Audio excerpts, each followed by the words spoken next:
আসসালামু আলাইকুম ওয়া রাহমাতুল্লাহ। আল্লাহ রাব্বুল ইজ্জাতের দরবারে আমরা শুকরিয়া জ্ঞাপন করি যে মহান মালিক আমাদেরকে আজকের মাহফিলের জন্য কবুল করেছেন। এতে সবাই খুশি না বেজার? আল্লাহ তাআলা যদি না চাইতেন আমরা কি আসতে পারতাম? আল্লাহ তাআলা যাকে জান্নাতের জন্য কবুল করেন তাকেই আল্লাহ তাআলা নেক কাজ করা সহজ করে দেন। সুবহানাল্লাহ। যে মহান মালিক আমাদেরকে মাহফিলের জন্য কবুল করলেন, এই এলাকার যত গ্রাম থেকে আপনারা এসেছেন, এই এলাকার সব গ্রামের মানুষগুলাকে যদি একসাথে করা হয় এরকম 20টা প্যান্ডেলেও ধরবে না, ঠিক কিনা বলেন? এত মানুষদের থেকে যে মালিক আমাদেরকে আজকের মাহফিলের জন্য কবুল করলেন, অল্প সংখ্যক মানুষ উপস্থিত, বেশি সংখ্যক মানুষ অনুপস্থিত, ঠিক কিনা বলেন? তাহলে এ থেকে আমরা সৌভাগ্যবান নই? সবাই আল্লাহ রাব্বুল ইজ্জাতের দরবারে শুকরিয়া আদায় করছি। আকাশ বাতাস মুখরিত করে মনের আবেগ এবং অনুভূতি দিয়ে সবাই বলছি আলহামদুলিল্লাহ। রাসূল মাকবুল সাল্লাল্লাহু আলাইহি ওয়াসাল্লামের প্রতি দরুদ এবং সালাম পেশ করে নিচ্ছি। সবাই বলি সাল্লাল্লাহু আলাইহি ওয়াসাল্লাম। শুহাদাদের সর্বোচ্চ জান্নাতুল ফিরদাউস মর্যাদা কামনা করছি। বদর ওহদ থেকে আজকের দিন পর্যন্ত ইসলামের জন্য যারা জীবন দিলেন, রক্ত দিলেন, শহীদ হলেন, যারা বাংলার ভাষা আন্দোলনে জীবন দিলেন, যারা 71-এর স্বাধীনতা যুদ্ধে জীবন দিলেন, তাদের মধ্যে যারা ঈমানদার, আল্লাহ তাআলা সব মুজাহিদদেরকে জান্নাতের সর্বোচ্চ মাকাম দান করুন। সবাই বলি আমিন। আল্লাহ রাব্বুল আলামিনের কালামে পাকে আল্লাহ তাআলা নিজে কথা বলেন। কে কথা বলেন? এই কোরআনুল কারীমের কথাগুলা সব আল্লাহর নাকি কিছু মানুষের? সব কার? কোনো সন্দেহ আছে? আমরা কার গোলাম? সবাই জবাব দিবেন। আল্লাহর নাম নিলে সওয়াব হওয়ার সম্ভাবনা আছে তো? গুনাহ হওয়ার কোনো সম্ভাবনা নাই তো? তাহলে আমরা কার গোলাম? আল্লাহর গোলাম। কোরআন আল্লাহর কথা, আল্লাহ কথা শুনবো আমরা, আল্লাহর কথা। কার কথা?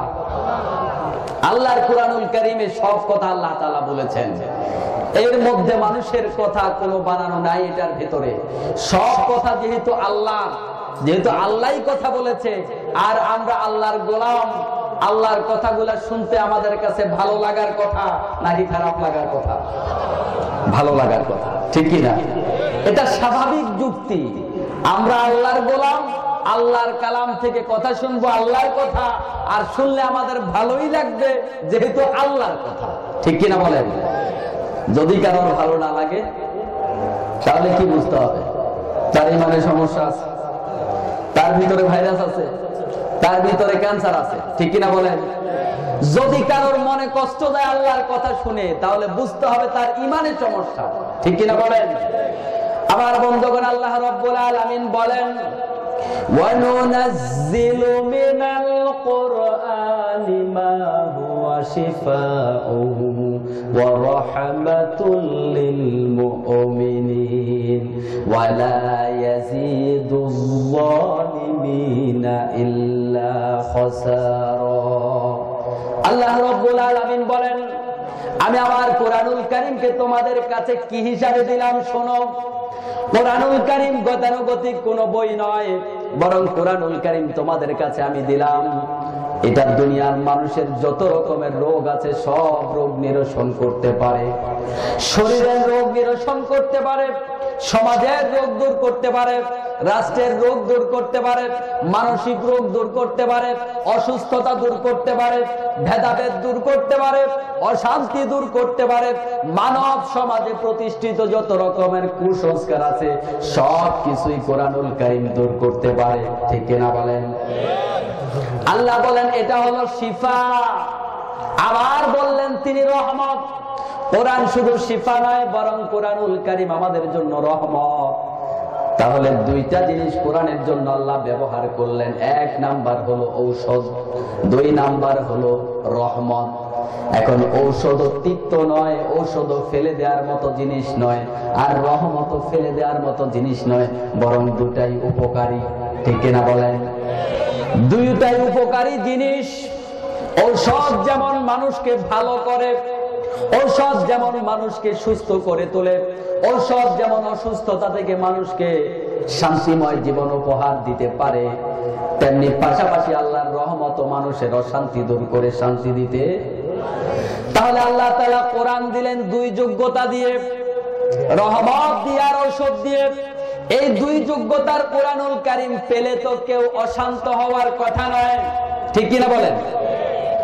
সবাই সুস্থ হওয়ার কথা, সবাই খুশি হওয়ার কথা, সবাই এতে উৎফুল্ল হওয়ার কথা। কিন্তু এরপরও যদি কোরআনের কথা শুনলে কারোর মনে কষ্ট যায়, তাহলে কি বুঝতে হবে? ঝামেলা আছে, কি আছে? আমার বন্ধুগণ, খুব ভালো খাবার মাহফিলের আয়োজনে, অত্যন্ত চমৎকার খাবারের আয়োজন করা হয়েছে। এখানে সব লোক সুস্থ, 2-4 জন লোক অসুস্থ, জ্বর। এখন এত দারুণ খাবার, আমরা চিন্তা করলাম খুব চমৎকার খাবার। আর 2-1 জন লোক বলল, ভাই খাবারটা একদমই ভালো হয় নাই, খুব তিতা। এখন খাবারটা কি আসলে তিতা নাকি তার জ্বর? কোনটা? ওর গায়ে খাবার তিতা। আমার বন্ধুগণ, কোন মানুষ যখন অসুস্থ হয়ে যায়, অনেক ভালো খাবারও তার কাছে তিতা তিতা মনে হয়, কিন্তু এটা খাবারের দোষ নয়, বরং যিনি খায় তার দোষ, ঠিক না? আল্লাহ রাব্বুল আলামিনের সব কথাই সত্য, আল্লাহ তাআলা মিথ্যা কথা বলেন না। ওয়ামান আসদাকু মিনাল্লাহি কিলা, আল্লাহর চাইতে সত্যবাদী আল্লাহর জমিনে আর কেউ নাই। আল্লাহ তাআলা কোরআনে যত কথা বলেছেন, একটা কথার ভিতরেও কোনো মিথ্যা নাই। শুধু তাই নয়, এর মধ্যে একটু ফাঁক থেকে যায়। মিথ্যা তো এখন নাই, কিন্তু ভবিষ্যতে মিথ্যা ঢোকার সম্ভাবনা আছে নাকি? মানুষের মনের ভেতরে, মানুষের মনে জাগ্রত হওয়ার মতো যত প্রশ্ন আছে, আল্লাহ রাব্বুল আলামিন তার প্রশ্নটা করার আগেই তিনি সমাধান করে দিয়েছেন। সুবহানাল্লাহ। আল্লাহ তাআলা বলেন, ইন্না নাহনু নাযালনাল যিকরা ওয়া ইন্না লাহু লাহাফিজুন। আমি আল্লাহ রাব্বুল আলামিন কোরআন নাজিল করলাম, নাজিল করার পরে ঘোষণা দিয়া দিলাম, যালিকাল কিতাবু লা রাইবা ফি, এই কোরআনুল কারীমের ভিতরে কোনো ভুল নাই, কোনো সন্দেহ নাই, কোনো সংশয় নাই। কিন্তু তোমরা যদি মনে করো এখন ভুল নাই, ভবিষ্যতে কি হতে পারে, আল্লাহ তাআলা তাও সমাধান করে দিলেন। এখন যেমন ভুল নাই, কিয়ামত পর্যন্ত দুনিয়ার মানুষগুলা চেষ্টা করে সব কিতাব পরিবর্তন করতে পারবে, কিন্তু আল্লাহর কোরআনুল কারীম কোনোদিন পরিবর্তন করতে পারবে না। যেমন নাজিল করেছেন, কিয়ামত পর্যন্ত কোরআন তেমন থেকে যাবে। সুবহানাল্লাহ। তাহলে কোরআনুল কারীমের ভিতরে ভুল নাই। আল্লাহ যা দিয়েছেন ১৫০০ বছর পরে আমাদের কাছে তাই আছে, হুবহু তাই আছে। একটা হরফ পরিবর্তন হয়নি, একটা নুক্তাও পরিবর্তন হয়নি, জ্যার জবর পরিবর্তন হয়নি। কোরআনুল কারীমকে আল্লাহ রাব্বুল আলামিন এত চমৎকার করে বানালেন, বানানোর পরে ঘোষণা দিলেন, গ্যারান্টি দিয়া দিলেন। কিভাবে আল্লাহ তাআলা গ্যারান্টি দিলেন আর কিভাবে আল্লাহ তাআলা হেফাজত করবেন? বন্ধুগণ, লক্ষ্য করেন, আল্লাহ রাব্বুল আলামিন কোরআনকে সহজ করে দিলেন বান্দার জন্য। ওয়া নুয়াসসিরুল কুরআনা লিযিকর, কোরআনকে আল্লাহ রাব্বুল আলামিন সহজ করলেন। দুনিয়ার কোনো কিতাব মুখস্থ করা যায় না, কিন্তু কোরআন মুখস্থ করা যায় কিনা? এবং হুবহু মুখস্থ রাখা যায়, কোনোদিন ভুলে যায় না সহজে মানুষ কোরআন। আল্লাহ দুনিয়ার বুকে এত বিশাল কোনো কিতাব নাই যেটা দুনিয়ার কোনো মানুষের পক্ষে মুখস্থ করা সম্ভব। সুবহানাল্লাহ। একদিকে সহজ করলেন, এই যুক্তিটা এখন যেটা দিলাম, কোরআন সহজ করলেন, কোরআন মুখস্থ রাখা যায়, এটা হলো পুরান যুক্তি। এখন আসেন নতুন যুক্তি, কেন মানুষ কোরআন পরিবর্তন করতে পারবে না? কোরআনুল কারীমকে আজকে লেটেস্ট কম্পিউটারের যুগে, বিজ্ঞানের যুগে কম্পিউটারের ভিতরে সেট করা হয়েছে। কোরআনের ভিতরে কতটা জবর আছে, কতটা জের আছে, আলিফ কতবার আছে, বা কতবার আছে, তাসদীদ কতবার আছে, ইয়া কতবার আছে, আল্লাহ শব্দ কতবার আছে, রহমান কতবার আছে, রহিম কতবার আছে, প্রত্যেকটা শব্দ কয়বার সর্বনাম ব্যবহার হয়েছে, কয়বার নাউন প্রনাউন ব্যবহার হয়েছে, কয়বার ভার্ব ব্যবহার হয়েছে, সবগুলা ডাটা কম্পিউটারে সেট করা আছে। এখন এমন ভাবে সেট করা, উদাহরণটা খুব ভালো বুঝবেন যদি কেউ শিক্ষক থাকেন। মনে করেন 10টা ক্লাস, শিক্ষক সংখ্যা 30 জন, বিষয় সংখ্যা হলো 10 ক্লাসে মিলে কমপক্ষে 15টা করে 150। এখন 150টা বিষয়, শিক্ষক 20 থেকে 30 জন, পাশাপাশি হলো 10টা ক্লাস, 150 সাবজেক্ট, 20 থেকে 30 জন টিচার। যদি তাদেরকে রুটিন করা হয় মিলিয়ে একটা ক্লাস রুটিন, হঠাৎ করে একজন শিক্ষক যদি বলে স্যার আমার রুটিনটা একটু পরিবর্তন করে দেন, বাংলার জায়গায় ইংরেজি দেন, তাহলে দেখা যাবে রুটিন যারা দেখেছেন তারা এটা বুঝবেন, যারা শিক্ষক তারা বুঝবেন। একটা বিষয় যদি পরিবর্তন করা হয় তবে 150টা বিষয়ের ভিতরে পরিবর্তন চলে আসবে। একটা বিষয় জায়গা থেকে নাড়া যায় না, এটার নাম হলো রুটিন। আল্লাহ রাব্বুল আলামিন কোরআনুল কারীমকে এমন সিরিয়াল দিয়ে তৈরি করেছেন, অনেক হাফেজরাও জানে না।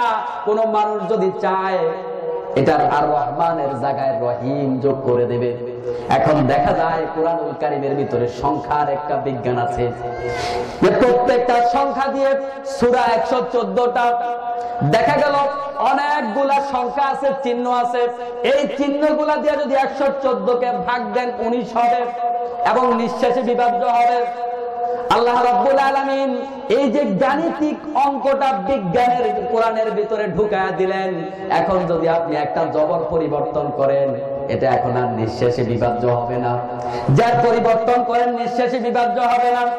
সিমিলার একটা শব্দ কোরআনে যোগ করেন নিঃশেষে বিভাজ্য হবে না। তার মানে হলো এটা রুটিনের মতো এত চমৎকার করে আল্লাহ রাব্বুল আলামিন গাঁথনি দিয়েছেন। যেমনি এটার ভাব গাম্ভীর্যতা, যেমন এটার শব্দ চয়ন পদ্ধতি, পাশাপাশি এটার ভিতরে সংখ্যার এমন এক কারিশমা আল্লাহ রাব্বুল আলামিন দিয়েছেন।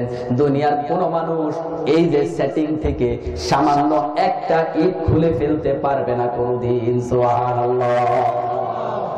অনেকগুলো ইট একসাথে সোজা করে সাজান, একটু একটু ফাঁক রেখে সোজা করে সাজান। একটা ইটকে যদি কেউ ধাক্কা দেয় যত হাজার ইট থাকুক সবগুলা পড়ে যাবে। আল্লাহর কোরআনুল কারীমের হরফগুলা, শব্দগুলা, আয়াতগুলা হলো এমন ভাবে সেটিং, এখান থেকে যদি একটা হরফকে খুলে ফেলা হয়, একটা অংশকে যদি খুলে ফেলা হয়, আল্লাহর কোরআনুল কারীম আর কোরআনের জায়গায় থাকবে না। সুবহানাল্লাহ। এত বিশাল কিতাব কি করে আল্লাহ তাআলা সেট করলেন?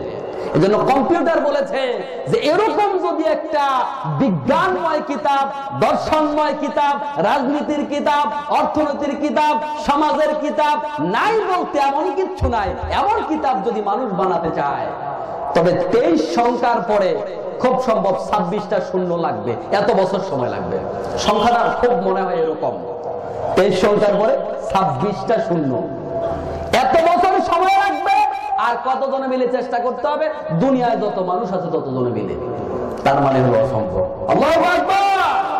সবাই বলেন আল্লাহু আকবার। আমার বন্ধুগণ, আল্লাহ তাআলা বলেন এত চমৎকার কিতাব দিলাম, এটা আস্তে আস্তে পড়েন, গদ্যের মতো মনে হবে, কবিতার মতো মনে হবে। আবার যদি তাড়াতাড়ি পড়েন এটারে মনে হয় গল্পের মতো। এখন কবিতাও পাওয়া যায়, গল্পও পাওয়া যায়। আবার সমুদ্রের তলদেশ সম্পর্কে এত কথা আছে, মনে হয় এটা সমুদ্রের নিচের বিজ্ঞান সম্পর্কে একটা কিতাব। আকাশ সম্পর্কে এত কথা আছে, মনে হয় এটা আকাশ বিজ্ঞানের কিতাব। চন্দ্র সূর্য সম্পর্কে, গ্রহ নক্ষত্র সম্পর্কে, আলো সম্পর্কে এত কথা আছে কোরআনুল কারীমের ভিতরে, মনে হয় এটা জ্যোতির্বিজ্ঞানের কিতাব। কোরআনুল কারীমের ভিতরে সমাজ নিয়ে এত কথা আছে, এগুলা বললে মনে হয় এটা রাজনীতির কিতাব। কোরআনুল কারীমে মানুষের অর্থনৈতিক সমস্যার সমাধানের জন্য এত কথা আছে, যদি শুধু অর্থনীতি নিয়ে কথা বলা হয় মনে হবে এটা অর্থনৈতিক কিতাব। আসলে আল্লাহ রাব্বুল আলামিন এটার ভিতরে যে পার্ট গুলা দিয়েছেন এগুলার নাম হলো আয়াত। এগুলার নাম কি? আয়াত। এগুলার নাম বাক্য না, আয়াত। কয়েকটা শব্দ মিলে কি হয়? বাক্য হয়। আরবিতে বলে কালাম। এটা কিন্তু কালাম না, আল্লাহ বলেছেন এগুলো আয়াত। আয়াত মানে বিজ্ঞান নয়, আয়াত মানে সায়েন্স নয়, বরং আয়াত মানে হলো সাইন। সায়েন্স নয়, সাইন, SIGN, সাইন, সায়েন্স না। আল্লাহ রাব্বুল আলামিন এই কোরআনুল কারীমের ভেতরে অনেক ডাটা দিয়েছেন, ছোট ছোট তথ্য দিয়েছেন। প্রত্যেকটা সংখ্যার ভিতরে একটা বিশাল জগৎ লুকায়িত, প্রত্যেকটা বাক্যের ভিতরে এক একটা বিশাল জগৎ লুকায়িত। এই জন্য দুনিয়ার মানুষ যদি চেষ্টা করে আল্লাহর কোরআনুল কারীম থেকে ব্যাখ্যা করে শেষ করবে, আল্লাহর এই দুনিয়ার মানুষগুলা মরণ পর্যন্ত শেষ করতে পারবে না। সুবহানাল্লাহ। এই জন্য এটা হলো আয়াতের কিতাব, সাইনের কিতাব, ছোট ছোট সাইন। যেমন সাংবাদিকরা আগেকার যুগে যখন এরকম ক্যামেরা ছিল না, যখন রেকর্ডার ছিল না, অনেক লম্বা কথাগুলাকে সাইনের মাধ্যমে, চিহ্নের মাধ্যমে লিখে রাখতো। অনেক বড় কথা কিন্তু ছোট্ট চিহ্ন দিয়ে এত বিশাল কথাটাকে তারা লিখে ফেলতো। এই যে সাইন, আল্লাহ তাআলা বলেছেন কোরআন হলো সাইনের কিতাব, আয়াত, এটা আয়াতের কিতাব। এটার ভিতরে বিস্তারিত নয়, বরং সব ব্যাপারে ছোট্ট ছোট্ট সূক্ষ্ম সূক্ষ্ম, তার চাইতে সূক্ষ্ম সূক্ষ্ম তথ্য দিয়ে আমি আল্লাহ রাব্বুল আলামিন ভরে দিয়েছি। সুবহানাল্লাহ। এখন আল্লাহ বলেন এর ভিতরে কোনো ভুল নাই। শুধু তাই নয়, ভুল তো এখন নাই, কিয়ামত পর্যন্ত মানুষ বদলাতে পারবে না।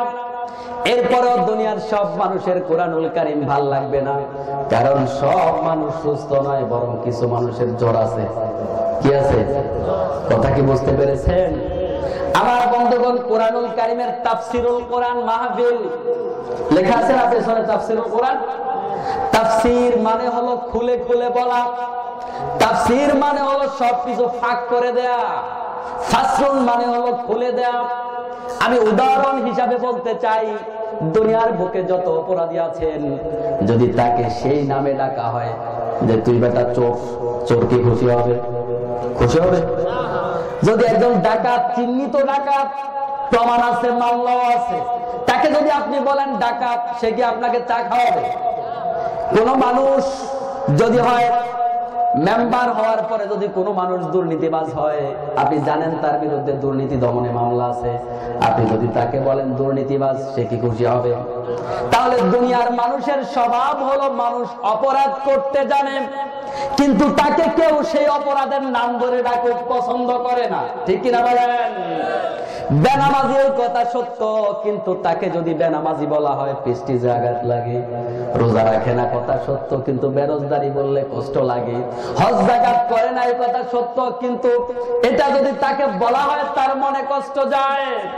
আমার বন্ধুগণ, এটা মানুষের স্বভাবজাত ধর্ম। আপনারা যারা শুরুতেই বললেন আল্লাহর গোলাম, আর কথা হবে আল্লাহর কোরআন থেকে, আর এখানে লেখা আছে তাফসীরুল কোরআন, শব্দগুলা খেয়াল করবেন। অর্থাৎ আল্লাহর দুনিয়ার অপরাধীদের সাথে কোরআনের সম্পর্ক নাই, সব অপরাধীদের বিরুদ্ধে কোরআনে কথা আছে না নাই? এখন তাফসীরুল কোরআন মানে হলো সব অপরাধীদের মুখ উন্মোচন করে দেওয়া হবে। সুতরাং অপরাধীদের খারাপ লাগবে, মুনাফিকদের খারাপ লাগবে, মুশরিকদের খারাপ লাগবে, কাফিরদের খারাপ লাগবে, এটাই স্বাভাবিক। ঠিক কিনা বলেন?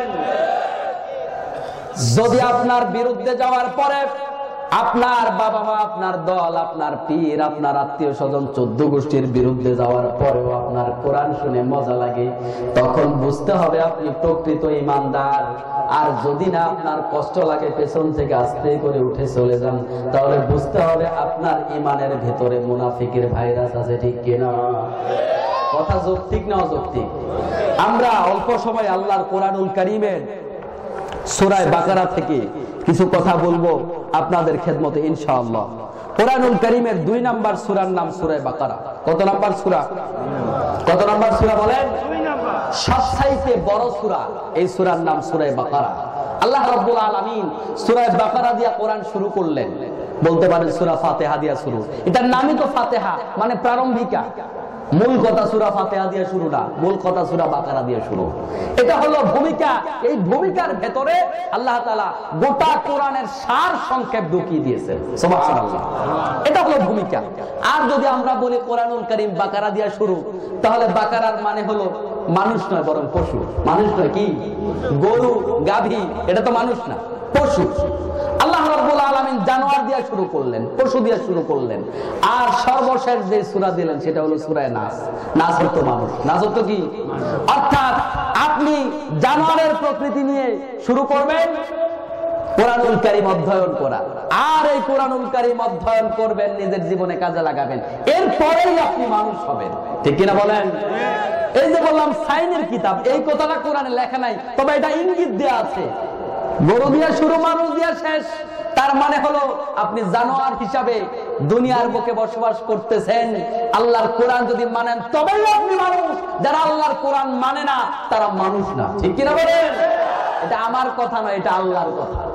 আল্লাহ রাব্বুল আলামিন বলেন, লাহুম কুলুবুল লা ইয়াফকাহুনা বিহা ওয়া লাহুম আ'য়ুনুল লা ইউবসিরুনা বিহা ওয়া লাহুম আযানুন লা ইয়াসমাউনা বিহা উলাইকা কাল আনআমি বাল হুম আযাল। আল্লাহ রাব্বুল আলামিন বলেন, অনেক যুক্তি দিয়ে জনতার সামনে নবীরা কথা বলেছেন, সব কথা মানতে চায়। বাংলাদেশে একটা কথা আছে, বিচার মানি তাল গাছ আমার, বলে কি বলে না? সব ঠিক আছে, তবে মানি না। আছে না এরকম কিছু মানুষ? আল্লাহ রাব্বুল আলামিন বলেন, আল্লাহর কোরআন দিয়ে, আল্লাহর দলিল দিয়ে নবীরা কথা বলেন। নবীরা যখন জাতিকে ডাক দিয়া বললো, আমার কওমের লোকেরা, আমার জাতির লোকেরা, আমি যদি তোমাদেরকে বলি তোমাদের জন্য এই যে একটু দূরে পাহাড়ের বিপরীত পাশে সৈন্য আছে, একটু পরেই আক্রমণ করবে, তোমাদের কি বিশ্বাস হয়? আবু জাহেল, আবু লাহাব, উতবা সাহেবারা বলল, হ্যাঁ অবশ্যই বিশ্বাস হয়, কারণ তুমি তো আল আমিন, সারা জীবনভর কোনো মিথ্যা কথা বলো নাই, যত কথা বলেছো সবগুলা কথাই সত্য বলেছো, সুতরাং আজকেও তুমি কখনো মিথ্যা কথা বলার কথা নয়, নিশ্চয়ই পাহাড়ের অপর পাশে সৈন্য আছে। আসলে নাই।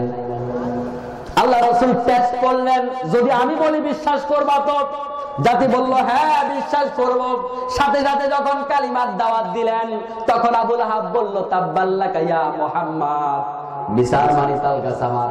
একটু আগে বলেছিলাম তুমি যা বলো সত্য, কিন্তু তোমার নবুয়তির দাবি আমরা মানতে রাজি না, ঠিক কিনা? আজকের সমাজের মানুষের প্রধান রোগ এইটা। সারা বাংলাদেশ ঘুরেন, সব জায়গায় একই অবস্থা। মানুষ মসজিদে আল্লাহকে মানে, মসজিদ থেকে বের হলে মানুষ এখন আর আল্লাহকে মানতে চায় না। আপনি আপনার নিজের বিবেকের প্রতি প্রশ্ন করেন, আপনার ছেলের বিয়ে, বিবাহের ভিতরে যতটা কার্যক্রম, আপনি কতখানি কার্যক্রম শরীয়ত সম্মত পন্থায় করেছেন? আপনি একটা শিক্ষা প্রতিষ্ঠান করবেন, কতটা কার্যক্রম শরীয়ত সম্মত পন্থায় করেছেন? আপনি গ্রামে একটা অনুষ্ঠান করবেন, কতটা কার্যক্রম আপনি কোরআন হাদিস দিয়ে করেছেন? দুনিয়ার বুকে আপনি যত কাজ করেন, ইনকাম করেন, ব্যয় করেন, রাজনীতি করেন, চাকরি করেন, দুনিয়ার যত জায়গার সাথে আপনার জীবন সম্পৃক্ত, কোন জায়গায় গিয়ে আপনি চিন্তা করেছেন যে আমি যে কাজটা করতেছি এটা কোরআন হাদিস সম্মত কিনা? কেউ কি ভাবেন? কেউ ভাবে না। শুধু যখন আমরা মসজিদে যাই তখনই আল্লাহর কথা মনে করি, ঠিক কিনা? কিন্তু এই জন্য তো কোরআন আসে নাই। কোরআন এসেছে মানুষের জীবনের জন্য। আজকের দেশের মানুষ কোরআনকে মরা মানুষের জন্য ব্যবহার করে। কোরআন হলো হুদাল লিন্নাস, নাস মানে হলো মানুষ। মানুষ কারা? যাদের জীবন আছে তারাই কেবলমাত্র মানুষ, যাদের জীবন নাই তারা মানুষ নয়, বরং তারা মৃত লাশ। তারা কি? লাশ। এখন সে আর মানুষ না। আমার বন্ধুগণ, আল্লাহ রাব্বুল আলামিনের কোরআনের ভিতরে সাইন আছে। শুরুতেই বলেছিলাম, আল্লাহ রাব্বুল আলামিন যদি এভাবে ক্লিয়ার করে না দিতেন তাহলে জনগণ এভাবে সুযোগ সন্ধান করতে পারত। আল্লাহ ক্লিয়ার করে দিলেন, হুদাল লিন্নাস, জীবিত মানুষের জন্য, কোরআন মরার জন্য নয়। মরার পরে কোরআন পড়া হয়, এই কোরআন মৃত ব্যক্তির জন্য উপকারে আসবে না। যদি উপকারে আসে তার কবিরা গুনাহ কোরআন মাফ করাইতে পারবে না, বরং ছেলে সন্তানের তিলাওয়াত হয়তো তার জন্য 2-4টা সওয়াব হবে। এটা দিয়ে আল্লাহ রাব্বুল আলামিনের বিশাল ধরা জাহান্নাম থেকে বাঁচিয়ে আপনাকে জান্নাতে নিতে পারবে না, ঠিক কি বলেন? কোরআন জীবন্ত অবস্থায় মানতে হবে, মানুষ থাকা অবস্থায় কোরআন মানতে হবে। মানুষের অবস্থা থেকে যখন আপনি লাশ হয়ে যাবেন তখন কোরআন মেনে লাভ নাই। যেখানে সম্মান দেয়ার সেখানে যদি সম্মান না দিতে পারেন, বাসায় গিয়া সম্মান দিয়া লাভ নাই। সংসদে কোরআনের আইন উঠিয়ে দেন, ওখান থেকে বিসমিল্লাহ উঠিয়ে দেন। রাজপথে আল্লাহু আকবার বললে আপনি গুলি করেন। কুমিল্লা শহরে আল্লাহু আকবার বলা যাবে না। মসজিদে আক্রমণ করা হয়, হিন্দু, বৌদ্ধ, খ্রিস্টান, অন্য ধর্মের লোকেরা মুসলমানদের চাইতে দাপট নিয়ে বাংলাদেশে চলে। এরপরে মসজিদের ভিতরে আল্লাহু আকবার বললে আপনি বেতন দেন। এখানে আল্লাহু আকবার পছন্দ করে লাভ নাই। আপনি মাঠে পছন্দ করেন না, বড় জায়গায় পছন্দ করেন না, আন্তর্জাতিক অঙ্গনে পছন্দ করেন না, আল্লাহ রাব্বুল আলামিনের নাম আপনি মসজিদ ছাড়া কোথাও পছন্দ করেন না। আপনি আপনার বাবার খুব বেশি ভক্ত, বাবাকে বাজারে বাবাকে আপনি মারেন, বেইজ্জতি করেন, আর ঘরে গিয়া যদি বাবার কদম মুসি করেন বাবার মন সন্তুষ্ট হবে না, ঠিক কিনা? ইসলাম এসেছে লিউযহিরাহু আলাদ দীনি কুল্লিহি। ইসলাম নামাজের জন্য আসে নাই, ইসলাম রোজার জন্য আসে নাই। কথা খুব ভালো করে বুঝে নেবেন। নামাজ রোজা ইসলামে আছে, হজ যাকাত ইসলামে আছে, কিন্তু এগুলো একটা মানুষের জীবনের সব সময়ের সম্ভব। এগুলো হলো ফিলার কি বুনিয়াল ইসলাম আলা খামসিন। রাসূলের হাদিসগুলো বিজ্ঞানে ভরা। বিশ্বনবী বলেছেন ইসলাম 5টা স্তম্ভের উপর দাঁড়ানো। এবার আপনি একটু ভাবেন স্তম্ভ কাকে বলে। এই যে খুঁটিগুলা, এগুলা হলো স্তম্ভ। খুঁটিগুলা ছাড়া এই সামিয়ানাটা দাঁড়ানো সম্ভব না। তাহলে খুঁটির জন্য সামিয়ানার দরকার। কিন্তু 1000 খুঁটিও যদি এখানে দাঁড়িয়ে থাকে, আর যদি সামিয়ানাটা না থাকে, পর্দা না থাকে, 1000 খুঁটির কি দাম? কোনো দাম আছে? তাহলে একটা আরেকটার পরিপূরক। খুঁটি ছাড়া যেমন সামিয়ানা দাঁড়াতে পারে না, আবার খালি সামিয়ানা দিয়েও কোনো কাজ নাই, খুঁটি লাগবে। বিশ্বনবী বলেছেন বুনিয়াল ইসলাম আলা খামসিন, ইসলাম 5টা স্তম্ভের উপর দাঁড়ানো। হাদিসের যে ভাষা, ভাষার ভিতরে অনেক ব্যাখ্যা আছে, হাদিসের ভাষার ভেতরে অনেক শিক্ষা আছে। বিশ্বনবী এই কথা বলেন নাই যে 5টা খুঁটি দিয়া তোমরা জান্নাতে চলে যাবে, বরং তোমার এই 5টা আমলের পাশাপাশি পরের হক, স্ত্রীর হক, পিতামাতার হক, রাজনীতি, অর্থনীতি, সমাজনীতি, ব্যবসা বাণিজ্য, লেনদেন, কাজ কারবার, দুনিয়ার যত কাজ আছে সব কিছু আল্লাহর দরবারে কবুল হবে। তবে শর্ত হলো এই 5টা খুঁটি লাগবে। কথা বুঝতে পেরেছেন? এখন আমরা কি বুঝলাম আর রাসূল কি বললেন? আমরা তো বুঝে নিয়েছি শুধু 5টা খুঁটি হলে বোধহয় জান্নাতে চলে যাওয়া যাবে। 1000 খুঁটি দিয়া যেমন কোন একটা বিল্ডিং দাঁড়ায় না, যদি উপরে ছাদ না থাকে কোনো কাজে লাগে না। ঠিক কিনা বলেন? এজন্য আল্লাহ রাব্বুল আলামিন গোটা কোরআনের ভিতরে শুধু 5টা বিষয় বলেন নাই। যদি এই 5টা বিষয়ের নাম ইসলাম হতো, তাহলে বিশ্বনবী মুহাম্মদুর রাসূলুল্লাহ সাল্লাল্লাহু আলাইহি ওয়াসাল্লাম এত কষ্ট করার দরকার ছিল না। ঠিক কিনা বলেন? আপনি নবীওয়ালা কাজ করেন, আপনি বিশ্বনবীর আয়াতটা শুধু জনগণের কাছে বলেন। আল্লাহ তাআলা রাসূলকে আমাদের কাছে নাজিল করেছেন কেন? লিউযহিরাহু আলা দ্বীনি কুল্লিহি।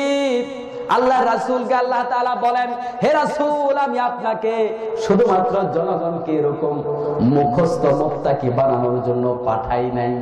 দুনিয়ায় চলবে মানব রচিত আইন, দুনিয়ায় চলবে জনগণের শাসন, দুনিয়ায় চলবে শয়তানের শাসন, আর আপনার উম্মতদেরকে নিয়ে আপনি মসজিদে নববীতে নামাজ রোজা করবেন, এজন্য আমি পাঠাই নাই।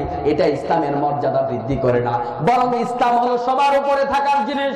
আপনি যেমনি ভাবে সাহাবীদেরকে নামাজি বানাবেন, যেমনি ভাবে রোজাদার বানাবেন, যেমনি ভাবে হাজী বানাবেন, যেমনি ভাবে আপনি তাসবিহ তাহলিল শিক্ষা দিবেন, তেমনি ভাবে আপনার উপর মৌলিক দায়িত্ব, গুরু দায়িত্ব হলো আল্লাহর এই জমিনের মধ্যে যত মানব রচিত বিধান আছে, মানব রচিত আইন আছে, মানব রচিত আদর্শ আছে, সব কিছুকে আপনি খতম করে দিয়া সেখানে আল্লাহর আইন আর রাসূলের আদর্শ কায়েম করবেন।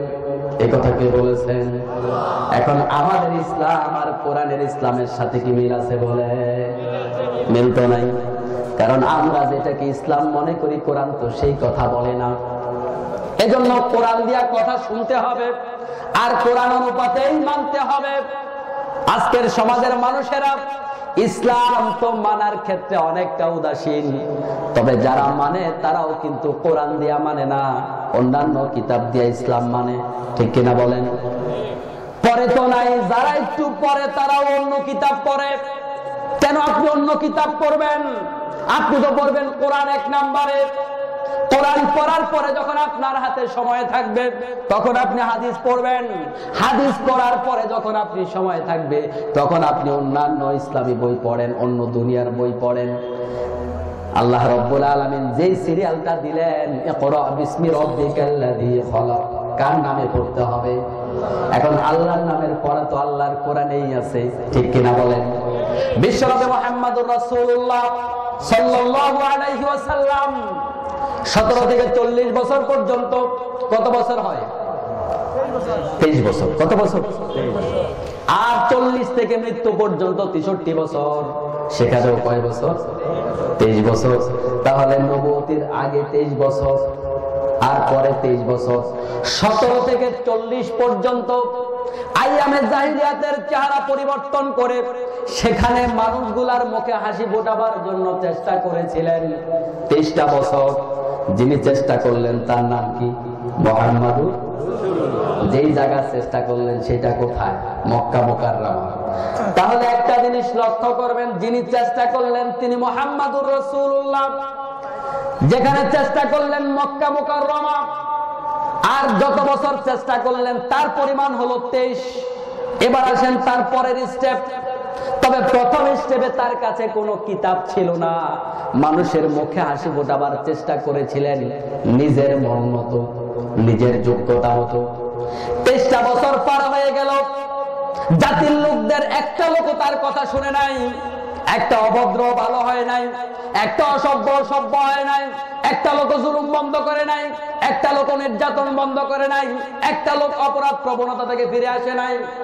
23টা বছর পার হয়ে গেল, আবার অপর দিকে আপনি বয়স যখন 40 হয়ে গেল, তখন হাতে আছে কোরআন। হাতে কি আছে?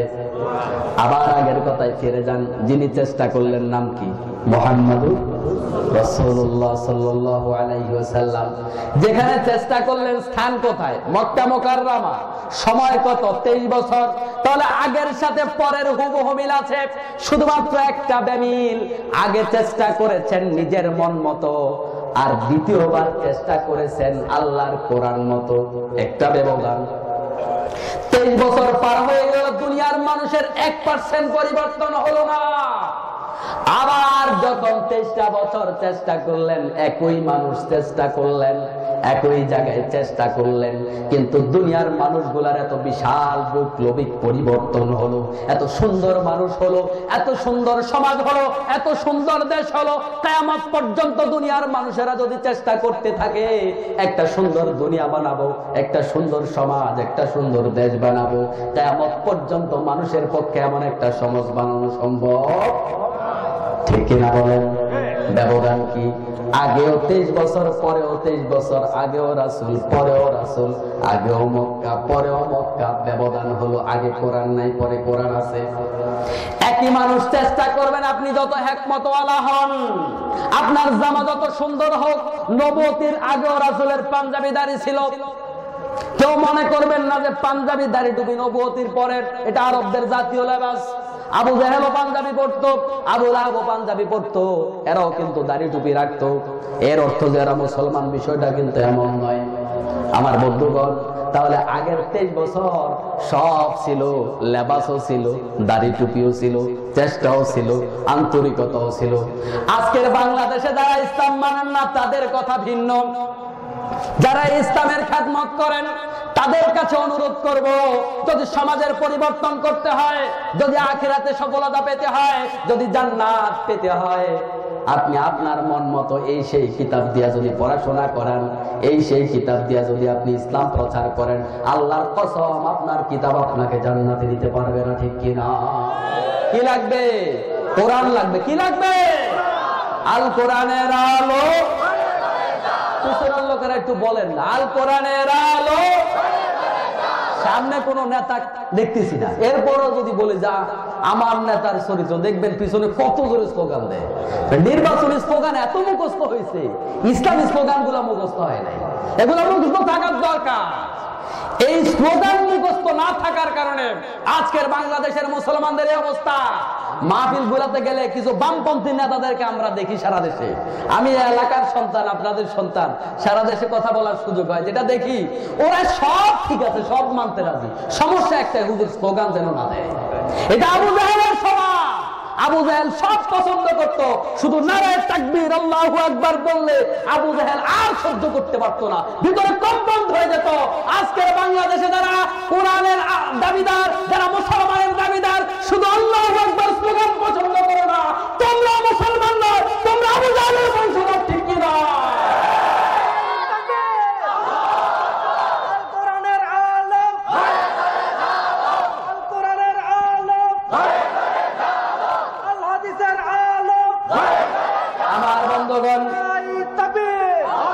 আল্লাহ রাব্বুল আলামিন বলেন, ইয তাবাররাআল্লাযীনা তুবিউ মিনাল্লাযীনা তাবাউ ওয়া রাআবুল আযাবা ওয়া তাকাত্তাআত বিহিমুল আসবাব।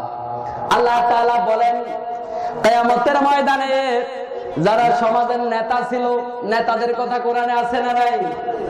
এখন বহু লোক বলে হুজুর এই ওয়াজ করবেন না, সেই ওয়াজ করবেন না, কিন্তু আল্লাহ যদি বলে থাকে আপনারা শুনতে রাজি আছেন তো? আল্লাহ বললে আপনারা শুনতে রাজি আছেন? আল্লাহ বলেন যখন আমি নেতাদেরকে কিয়ামতের ময়দানে পাকড়াও করব আযাব দেওয়ার জন্য, যারা সমাজের প্রথম কাতারে ছিল, যারা ইমাম ছিল, যারা দলের নেতা ছিল, সমাজের নেতা ছিল, আল্লাহ বলেন যখন তাদেরকে জাহান্নামের জন্য আমি নির্ধারণ করব, তখন তারা কি করবে? তখন তারা তাদের কর্মীদেরকে ভুলে যাওয়ার চেষ্টা করবে। কি করবে? তোমাদেরকে আমরা চিনি না। নেতারা বলবে তোমাদের সাথে আমাদের সম্পর্ক নাই, তোমাদেরকে আমরা চিনি না। আমার বন্ধুগণ, মানুষের সব মনের খবর আল্লাহ তাআলা কোরআনে বলেন।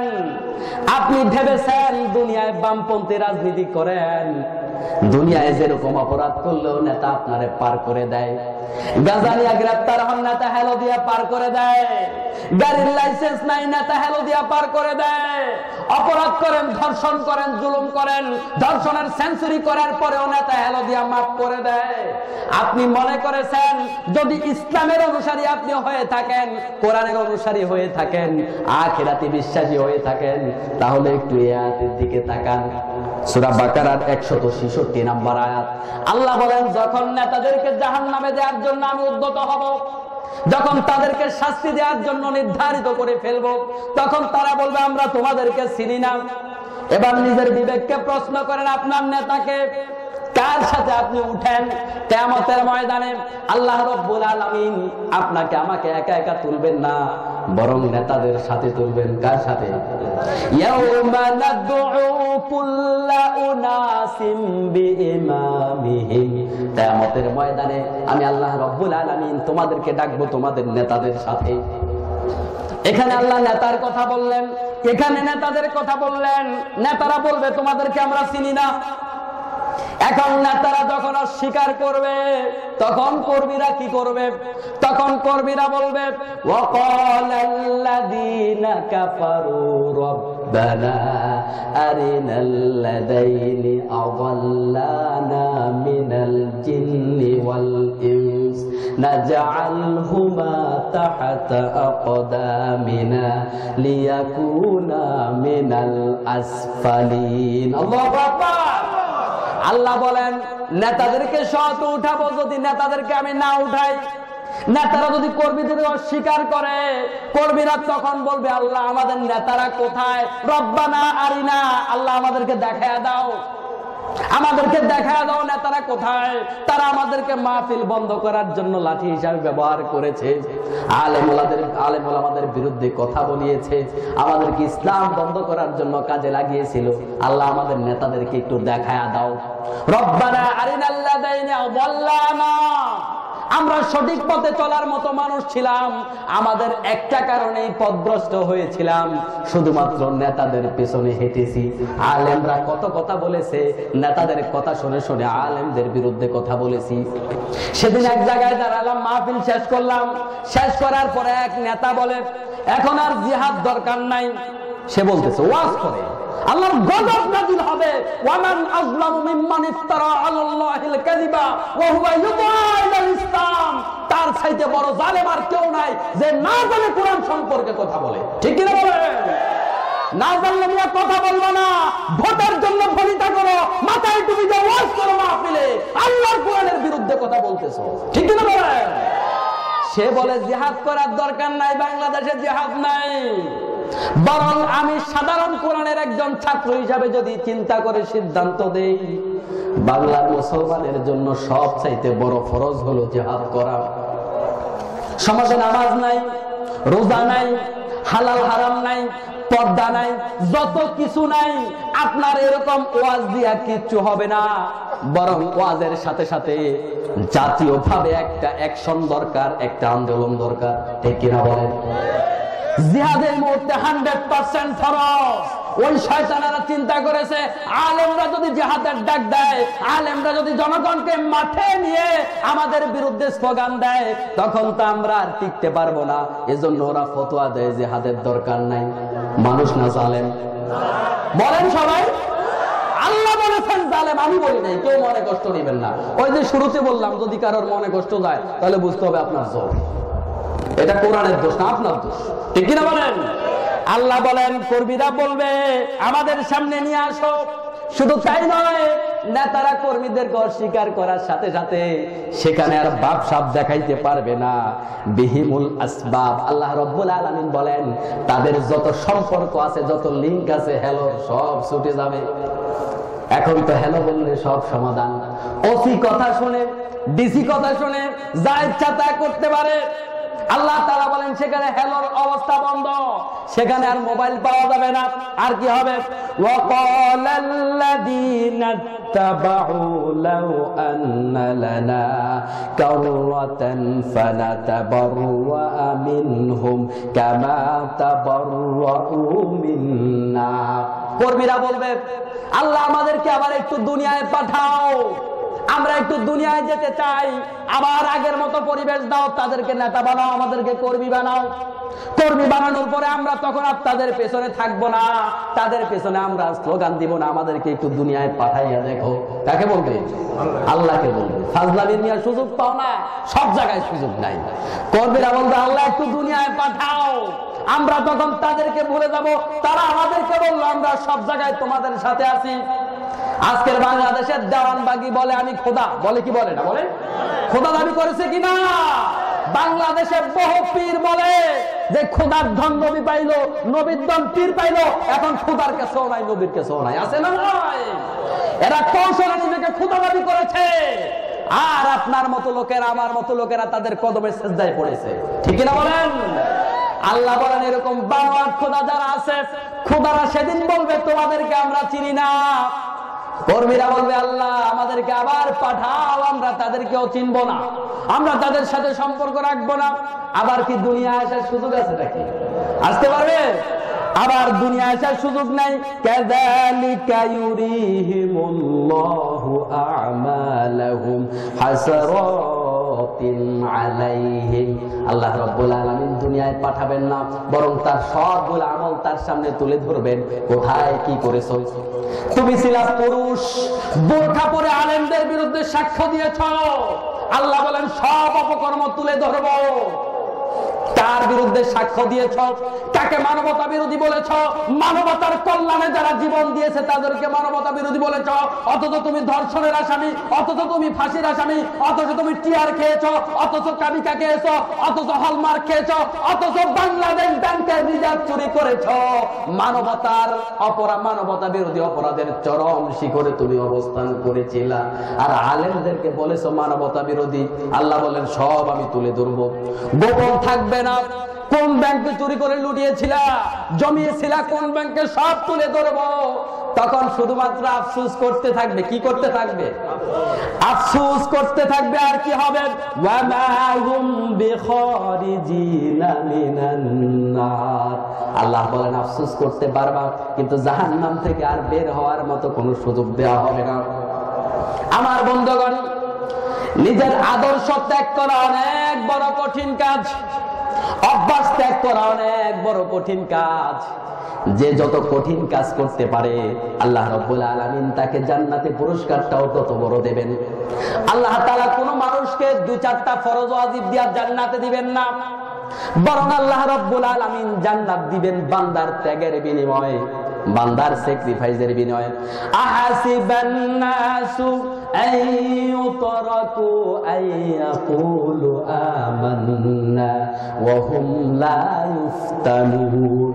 আল্লাহ রাব্বুল আলামিন বলে বান্দারা তোমরা কি মনে করেছো শুধুমাত্র এরকম মুসলমান সাজবার জান্নাত দিয়া দিব, ঈমানদার নিজেকে দাবি করবার জান্নাত দিয়া দিব, তোমরা এটা ভেবেছো?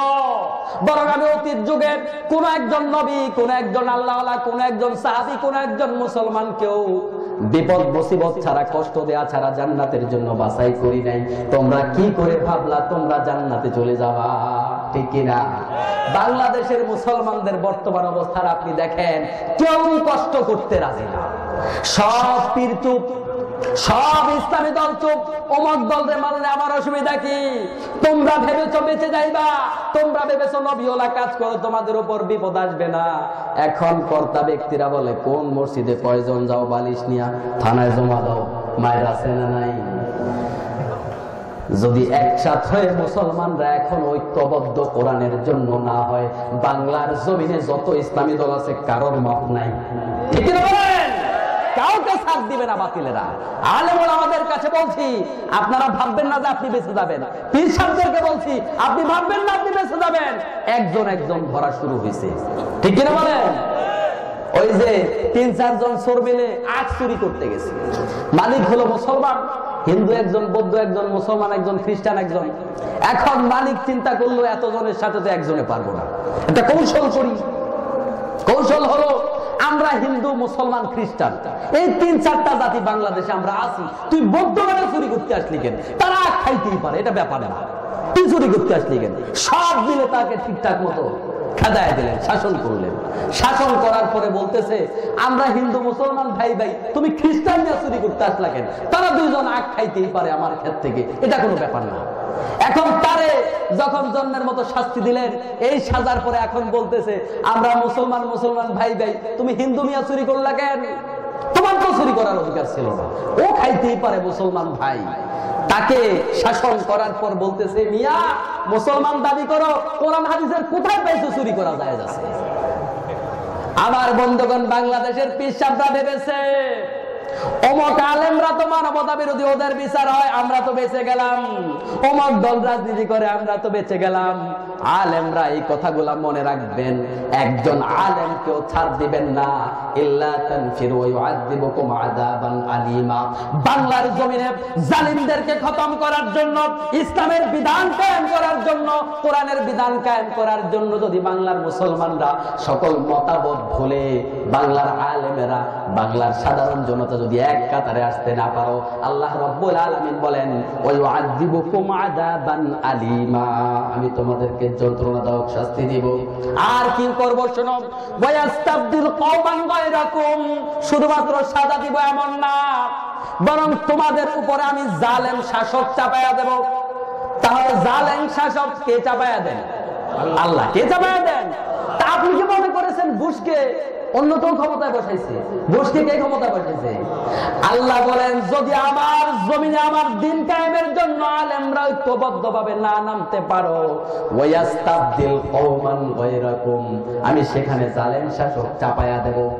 ওয়ালা তাদুররু শাইআন, জালেম শাসক চাপানোর আগে তোমরা চুপ ছিলা, যখন দেখলাম মাইরা সে, তখন তোমরা আন্দোলন করবা। ওয়ালা তাদুররু শাইআন, তখন তাদেরকে তোমরা নামাইতে পারবে না, ক্ষমতা থেকে নামাইতে। এগুলা কি বানানো কথা না কোরআনের কথা? বলেন। আলেম ওলামারা আছেন, অর্থ ব্যাখ্যায় ভুল আছে নাকি? বলেন। আল্লাহ বলেন, আগে চেষ্টা করো, ক্ষমতায় বসে দেওয়ার পরে চেষ্টা করলে আর আন্দোলন করে নামাইতে পারবে না। আল্লাহ রাব্বুল আলামিন তারপরে কি বলেন শোনেন, ইয়া আইয়ুহান নাসু কুলু মিম্মা ফিল আরদি হালালান তাইয়্যিবা। আমার দুনিয়ার মুসলমানেরা শুনে রাখো, মানুষেরা শুনে রাখো, ইয়া আইয়ুহান নাস, আল্লাহ বলেন কাদেরকে? মানুষদেরকে বললেন, মানুষেরা শুনে রাখো, দুনিয়ার বুকে যত হালাল খাবার আছে সেগুলা খাও। হালাল খাবার খাইলে জান্নাতে যায়, হারাম খাবার খাইলে জান্নাতে যায় না। কিন্তু এই কথাটা তো বলার দরকার ছিল মুসলমানদেরকে, ঠিক না? যারা বেঈমান তাদের তো হালাল খাইলেও জাহান্নাম, তাই না? এখন আল্লাহ তাআলা কেন ইয়া আইয়ুহান নাস বললেন? এটার ভিতরে একটা শিক্ষা আছে না নাই? আল্লাহ রাব্বুল আলামিন বান্দাদের প্রতি দয়াশীল। হালাল খাবারের যেই তালিকা আছে আর হারামের যেই তালিকা আছে, আজকের বিজ্ঞান বলছে যত খাবারকে আল্লাহ রাব্বুল আলামিন হারাম করেছে, প্রত্যেকটা খাবারই মানুষের দেহের জন্য ক্ষতিকর। সুবহানাল্লাহ, সবাই বলেন না সুবহানাল্লাহ। ১৫০০ বছর আগে বিজ্ঞান ছিল না, থিয়েটার ছিল না, পরীক্ষাগার ছিল না যে মানুষ খাবার টেস্ট করবে। এটা কি, এটার ভিতরে কোনো কেমিক্যাল আছে কিনা, কোনো ক্ষতিকারক আছে কিনা, ফরমালিন আছে কিনা, টেস্ট করার মতো কোনো ব্যবস্থা ছিল না। কিন্তু আল্লাহ তাআলা টেস্ট কিভাবে করবেন, কোনটা মানব দেহের জন্য উপকারী, কোনটা ক্ষতিকর, সেই তালিকা আল্লাহ ১৫০০ বছর আগে দিয়েছেন। সুবহানাল্লাহ। এজন্য আল্লাহ তাআলা বলেছেন, হালাল খাবার শুধু মুসলমানদের উপকার দেয় না, বরং ভিন্ন ধর্মের লোকেরা যারা আছেন তারাও হালাল খাবার খাইলে উপকার পাবে। হালাল খাবার হলো এমন একটা জিনিস, এটা দুনিয়াতেও শান্তি দেয়, আখিরাতেও সুবহানাল্লাহ। এরপর আল্লাহ তাআলা বলেন আর কি করবে, ওয়ালা তাত্তাবিউ খুতুওয়াতিশ শাইতান ইন্নাহু লাকুম আদুউম মুবিন। যারা হালাল খাবার খায় না তারা শয়তানের অনুসারী। কার অনুসারী? আজকে সব চাইতে বেশি রমরমা ব্যবসা হলো সুদের ব্যবসা, ঠিক কিনা বলেন? ঘরে বসে বসে ব্যবসা, অসুবিধা কি? কামাই করার দরকার আছে, কষ্ট করার দরকার আছে। আবার বন্ধুগণ, কিয়ামতের ময়দানে যারা সুদখোর, যাদের পেটের ভিতরে সুদ ঢুকেছে, হারাম যাদের পেটের ভিতরে ঢুকেছে, পরের হক যাদের পেটের ভিতরে ঢুকেছে, এই সমস্ত লোকেরা হজ করলেও হজ কবুল হবে না। আল্লাহ তাআলা পরের হক মাফ করেন না। আপনি জুলুম করে টাকা নিয়েছেন, অত্যাচার করে টাকা নিয়েছেন, আল্লাহ রাব্বুল আলামিন বলেন যারা এরকম সুদের কাজ কারবার করে, হারামের কাজ কারবার করে, তারা শয়তান। তারা কি? আল্লাহ তাআলা বলেন তোমরা শয়তানের পদাঙ্ক অনুসরণ করো না। শয়তান কয় রকম হয়? শয়তান হয় দুই রকম, একটা হলো মানুষ শয়তান, একটা হলো জিন শয়তান। তাহলে হারাম উপার্জনের কার্যক্রম যারা করে তারা মানুষ হলেও তারা কিন্তু মুসলমান না, বরং শয়তান। তারা কি? আমার বন্ধুগণ, আল্লাহ তাআলা বলেন ইন্নামা ইয়া'মুরুকুম বিস-সুই ওয়াল ফাহশাই ওয়া আন তাকুলু আলাল্লাহি মা লা তা'লামুন। শয়তান আর কি করে? এক নাম্বার শয়তানের প্রথম মিশন হলো হারাম খাওয়ায়। হারাম খাওয়ায় শয়তান। এই কারণে শয়তান নামাজ ছাড়ানোর জন্য এত পেরেশান না। কারণ কোন বান্দা নামাজ ছাড়লে আল্লাহ তারে মাফ করে দিতেও পারে না, তওবা করলে মাফ করতে পারে। কিন্তু শয়তান নামাজ ভাঙানোর জন্য এত পেরেশান না, বেরোজগারি বাড়ানোর জন্য এত পেরেশান না, অন্য কোন কাজ করানোর জন্য শয়তান এত পেরেশান না। শয়তানের প্রথম তালিকা আল্লাহ তাআলা দিলেন, শয়তান হারাম খাওয়ায়। দুই নাম্বার কি করে? ইন্নামা ইয়া'মুরুকুম বিস-সু, খারাপ কাজের আদেশ করে শয়তান। আর কি করে? ওয়াল ফাহশা, অশ্লীল কাজের আদেশ করে শয়তান। শয়তানের মৌলিক দুইটা কাজ আছে, একটা হলো শয়তান মানুষকে উলঙ্গ করতে চায়, দুই নাম্বার হারাম খাওয়াইতে চায়। আল্লাহ রাব্বুল আলামিন আদম আলাইহিস সালামের জন্য একটা খাবারকে হারাম করে দিলেন, বললেন সেখানে যাইও না। দেখেন, এক নাম্বার শয়তানের কর্মসূচি হারাম খাওয়াইছে। খেয়াল করছেন? কর্মসূচির সাথে আল্লাহর কোরআনের কি দারুণ মিল! সুবহানাল্লাহ। এক নাম্বার আল্লাহ শয়তান তাদেরকে হারাম খাওয়াইলো, দুই নাম্বার হারাম খাওয়ার সাথে সাথে কাপড় খুলে পড়লো। কারণ শয়তান জানতো যদি হারাম খাওয়ায় তাহলে কাপড় পড়ে যাবে, কাপড় খুলে যাবে। শয়তানের টার্গেট ছিল তাদেরকে উলঙ্গ করা। আজকের বাংলাদেশে একমাত্র মানুষেরা উলঙ্গ হয়েছে টিভি চ্যানেলের কারণে। বাংলাদেশের কোন আলেম ওলামা, বাংলাদেশের সংস্কৃতির কোন নাটক নাটিকা থেকে, বাংলাদেশের কোন সংস্কৃতির নায়ক নায়িকা থেকে বাংলাদেশের মেয়েরা উলঙ্গপনা শিখেনি, ছেলেরা উলঙ্গপনা শিখেনি। সব উলঙ্গপনা শিখেছে ইন্ডিয়ার থেকে, ঠিক কিনা বলে? ইন্ডিয়া বড় কৌশলবাজ। এরা চিন্তা করেছে আমরা তাদেরকে হাতে মারবো না, বরং ভাতে মারবো, সুকৌশলে মারবো। এরা বাংলাদেশের চ্যানেল গুলা দিয়া দিল। আর বাংলাদেশে বড় চেহারা যে শয়তান গুলা আছে, এদেরকে আমি শয়তান বললাম কেন? কারণ শয়তানের কাজ হলো উলঙ্গ করা। ওই শয়তান গুলাও চিন্তা করেছে আমার দলের লোক ভারী করার জন্য যারা আলেম ওলামারা আছে তাদের পেছনে যদি কোরআন শুনতে যায় তাহলে এরা অটোমেটিক আমার দল করবে না।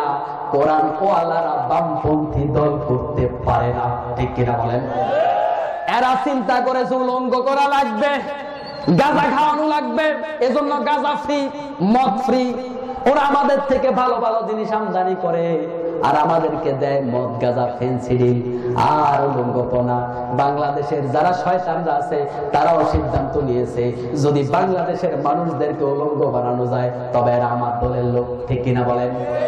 আমার বন্ধুগণ, এজন্যই যুগ যুগ ধরে শয়তানের এই চেষ্টা করেছিল। আল্লাহ রাব্বুল আলামিন এই কারণে তাদের তালিকা এক নম্বরে রাখলেন। শয়তান তোমাদেরকে হারাম খাওয়াবে, উলঙ্গ করাবে, আর কি করবে শোনো। ওয়া আনিত্তাকাউলাহু আলাল্লাহি মা লা তা'লামুন। আর শয়তান কি চায়? শয়তান বলে মঞ্চে ওঠার পরে এমন এমন কথা বলবা যা তোমরা জানো না। কি বলবে? যা কোরআনে নাই, যা হাদিসে নাই, এই ওয়াজ করার জন্য শয়তান পেরেশান। যার জন্য দেখবেন তাদের সংখ্যা বাংলাদেশে বেড়ে গেছে। যারা কোরআন দিয়া কথা বলবে তাদেরকে কথা বলতে দেওয়া হয় না, বরং মাজার পূজারীরা যারা আছে এদেরকে পুলিশ প্রটোকল দেয়। আছে না নাই বলেন? এখন আমি যে বললাম কর্তারা শয়তান, মিলাছেরা নাই, হারাম খাওয়ায়, বাংলাদেশের সুদভিত্তিক অর্থনীতি চালায়, বাংলাদেশের মানুষকে ইন্ডিয়ান চ্যানেল দিয়ে উলঙ্গ করে। 3 নাম্বার, এরা নিজেরাও মিথ্যা কথা বলে আর মিথ্যাবাদী বক্তাদেরকে পুলিশ দিয়া প্রটোকল দেয়। তাহলে শয়তানের খাসিলত এদের জীবনে আছে না নাই? শয়তানদের সাথে থাকতে রাজি আছেন? রাজি আছেন? শয়তানদেরকে পরিত্যাগ করতে হবে, ঠিক কি না?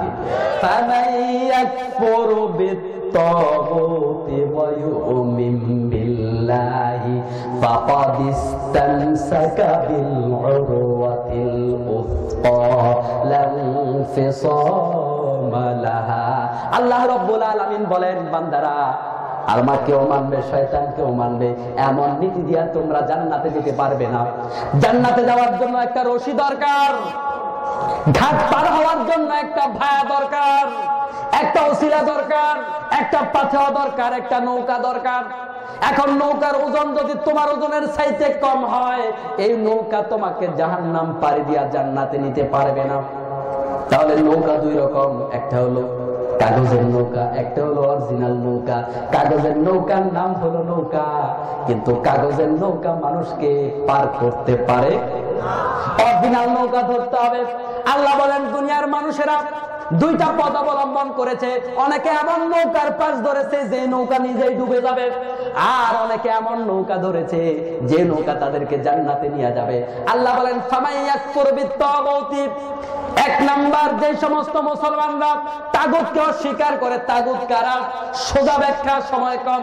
তাগুত হলো তারা যারা নিজেরাও নামাজ পড়ে না, অন্যদেরকেও পড়তে, যারা নিজেরা কোরআন পছন্দ করে না, কোরআন পড়ে না, কোরআনের মাহফিলে হইতে দেয় না। আছে না নাই বলেন? এই লোক মনে হয় সব পাকিস্তান বাংলাদেশে নাই, আর আমাদের কুমিল্লাতে একেবারেই নাই। আছে? আল্লাহ বলেন তাগুদের সাথে সম্পর্ক ছিন্ন করতে হবে, 1 নাম্বার শর্ত। এরপর আল্লাহর উপর ঈমান আনো। তোমার ঈমান রাখো মিয়া, তাগুদের সাথে সম্পর্ক, তোমার ঈমানের কোনো দাম নাই। 1 নাম্বার, বামপন্থীদের সাথে সম্পর্ক ছিন্ন করতে হবে। যারা কোরআন পছন্দ করে না, আলেম ওলামা পছন্দ করে না, এদের সাথে তোমার বন্ধুত্ব নষ্ট করতে হবে। কে বলেছেন? কে বলেছেন? এরপর ঈমান যদি আনতে পারো, এই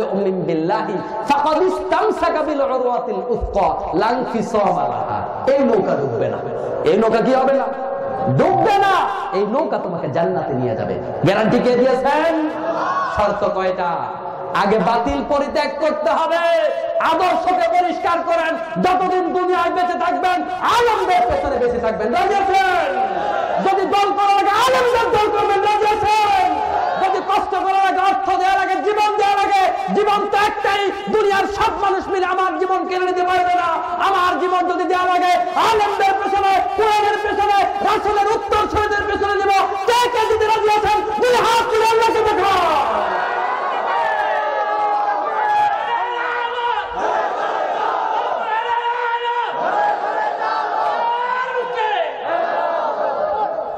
আল্লাহ রাব্বুল আলামিন আমাদেরকে আল কোরআনকে বুকে ধারণ করে আলেমদের সাথে থেকে, নবীর উত্তরসূরিদের সাথে থেকে, কোরআনুল কারীম থেকে কথা শুনে আর বুঝে নিজের জীবন আমল করে জান্নাত উপযোগী মানুষ হওয়ার তৌফিক দান করুন। সবাই বলি আমিন। যে কথাগুলো বললাম সর্বসময়ে আল্লাহ তাআলা যেন আমি সহ আপনাদেরকে আমল করার তৌফিক দান করেন। সবাই বলি আমিন। আর আমার কথাগুলো যদি আমার অজান্তে শরীয়তের কথাগুলোর বাইরে কোনো কথা চলে আসে, ওই কথায় যদি আপনাদের মনে কষ্ট যায়, দয়া করে ক্ষমা করে দিবেন। আর আল্লাহর কোরআন থেকে ম্যাক্সিমাম কথাগুলো দলিল দিয়ে বলেছি, এই কথায় যদি কারোর মনে কষ্ট যায় তাহলে আমি ক্ষমা চাইলাম না। কারণ আল্লাহর কোরআন থেকে কথা বললে যদি কারোর মনে কষ্ট যায় তাহলে ক্ষমা চাওয়ার দরকার নেই। কথা কি বুঝতে পেরেছেন? হাযা মা ইনদি ওয়াল ইলমু ইনদাল্লাহ আলাইহি তাওয়াক্কালতু ইলাইহি উনীব। আসসালামু আলাইকুম ওয়া রাহমাতুল্লাহ।